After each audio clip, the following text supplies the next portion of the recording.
Assalamualaikum warahmatullahi wabarakatuh. Baiklah teman-teman semua, apa kabar? Semoga dimanapun teman-teman semua berada selalu dalam lindungan Allah Subhanahu wa Ta'ala dan semangat dalam menjalankan ibadah puasanya.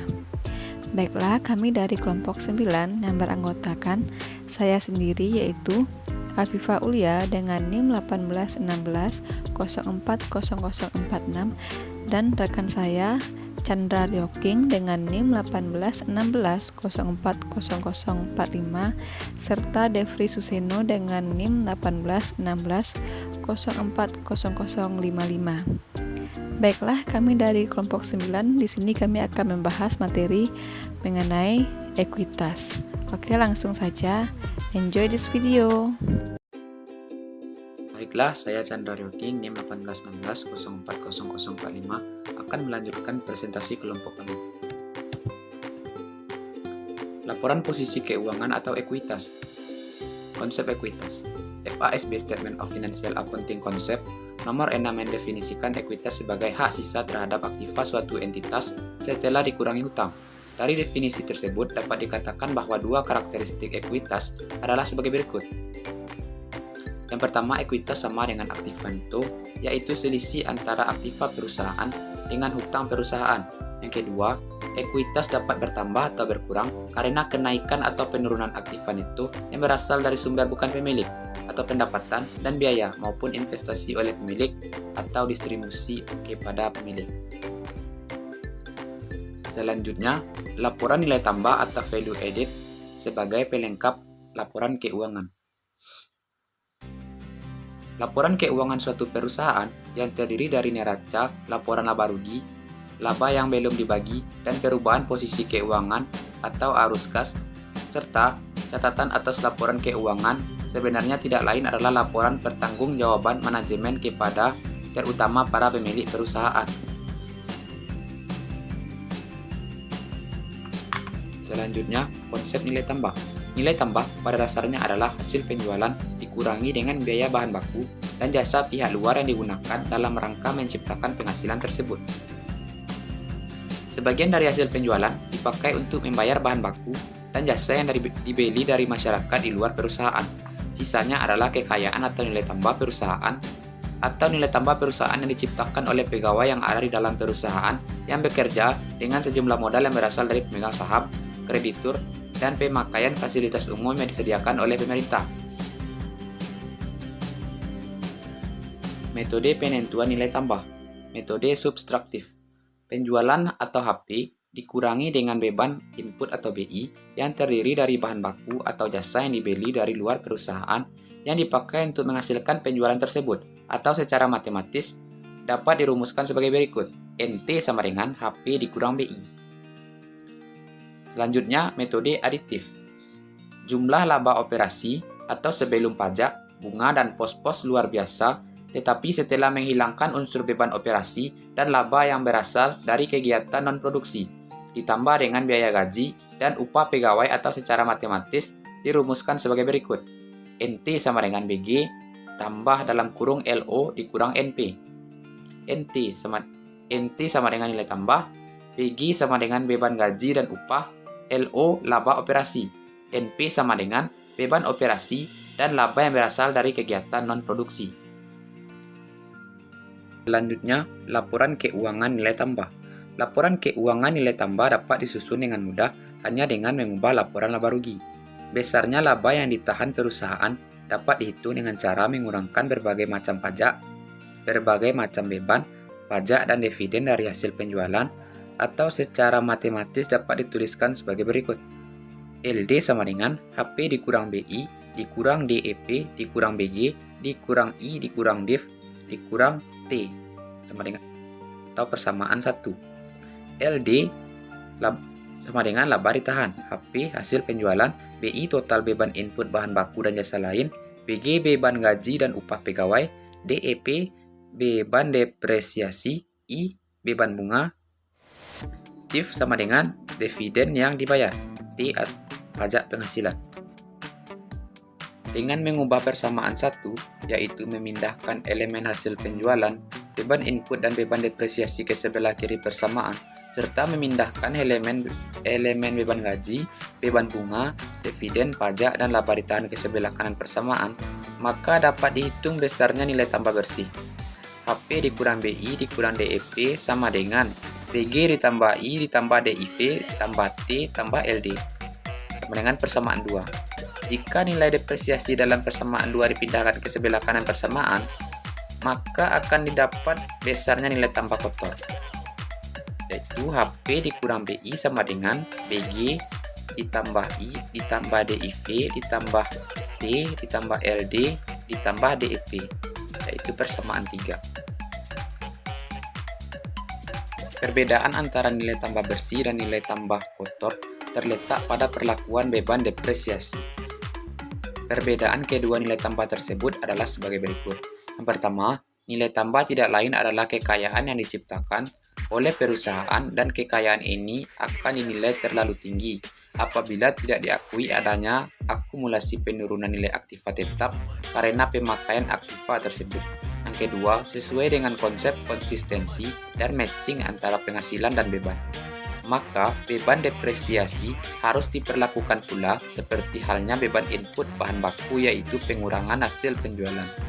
Yang ketiga, nilai tambah bersih menghilangkan adanya perhitungan ganda, sedangkan nilai tambah kotor akan menghasilkan perhitungan ganda karena tidak dikurangkannya beban depresiasi dari hasil penjualan. Selanjutnya, manfaat laporan nilai tambah. 1. Analisa komprehensif. 2. Pengungkapan. 3. Sederhana dan fleksibel. 4. Hubungan industrial. 5. Kebijakan ekonomi. Selanjutnya itu komponen ekuitas pemegang saham yang terdiri atas 3. Yang pertama itu modal setoran, modal bentukan atau laba ditahan, dan beban lainnya. Yang pertama itu modal setoran yang terdiri 2 kelompok. Yang pertama modal yuridis atau modal saham, yakni pembagiannya penerbitan saham baru, kapitalisasi laba ditahan, dividen saham, konversi obligasi atau saham istimewa terkonversi, dan stok subskripsi. Selanjutnya itu modal setoran lain, yakni bagiannya premium modal saham, penjualan saham treasury, penyeraan defisit. Selanjutnya itu deklarasi dividen likuidasi. Selanjutnya restrukturisasi kapital, dan selanjutnya itu revaluasi aset. Selanjutnya itu poin kedua itu modal bentukan atau laba ditahan, yakni bagiannya itu laba atau rugi, dividen, rekapitalisasi, defisit, koreksi, dan perubahan akuntansi. Untuk bagian ketiga itu lain-lain terbagi yaitu hal yang tidak ada nomor 1 dan nomor 2. Selanjutnya itu tujuan penyajian ekuitas. 1.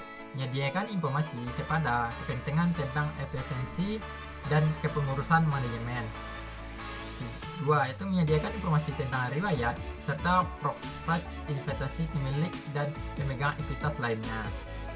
Selanjutnya itu yang ketiga itu menyediakan informasi tentang kewajiban yuridis perseroan terhadap para pemegang saham dan pihak lainnya. Selanjutnya itu modal setoran, yakni laba ditahan merupakan indikator daya melaba atau earning power, sehingga laba ditahan harus selalu dipisahkan dengan modal setoran. Meskipun jumlah akhirnya ditotal untuk membentuk ekuitas pemegang saham atau dengan rumus ekuitas pemegang saham sama dengan modal setoran ditambah laba ditahan. Selanjutnya, modal setoran merupakan dana dasar basic yang harus tetap dipertahankan untuk menunjukkan pelindungan bagi pihak lain. Dana ini hanya dapat ditarik kembali dalam likuidasi atau dalam keadaan luar biasa. Lainnya, laba ditahan adalah jumlah rupiah yang secara yuridis dapat digunakan untuk pemegang dividen. Selanjutnya itu laba ditahan. laba ditahan tidak selalu dipisah. Selanjutnya, laba ditahan adalah jumlah rupiah secara yuridis dapat digunakan untuk pembagian dividen. Baik, terima kasih. Itulah presentasi dari saya, dan selanjutnya dilanjutkan oleh teman saya selanjutnya. Saya ucapkan terima kasih. Baiklah, saya Viva Ulia dengan NIM 1816040046 akan melanjutkan pembahasan mengenai perubahan modal setoran. Transaksi, kejadian, atau keadaan dapat menyebabkan perubahan dalam modal setoran lain, dan laba ditahan, baik secara individual maupun secara bersamaan. Tujuan utama perekayasan akuntansi modal setoran ini adalah untuk membedakan secara tegas antara perubahan akibat transaksi operasi dan perubahan akibat transaksi modal.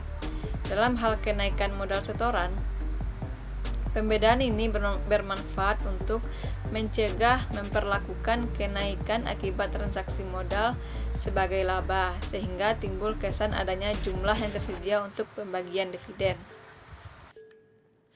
Adapun sumber yang dapat mengubah modal setoran, yang pertama yaitu pemesanan saham, yang kedua dividen saham, yang ketiga saham treasury, yang keempat saham istimewa terkonversi atau berhak tukar, yang kelima obligasi terkonversi atau berhak tukar, dan yang keenam hak beli saham, opsi, dan waran. Turunan modal setoran. Berbagai sumber perubahan modal setoran yang dibahas biasanya bersifat menaikkan atau menambah modal setoran.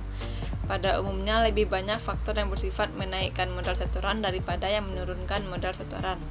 Alasannya adalah begitu modal disetor dan tertanam dalam perusahaan, maka modal tersebut akan menjadi investasi permanen dalam perusahaan.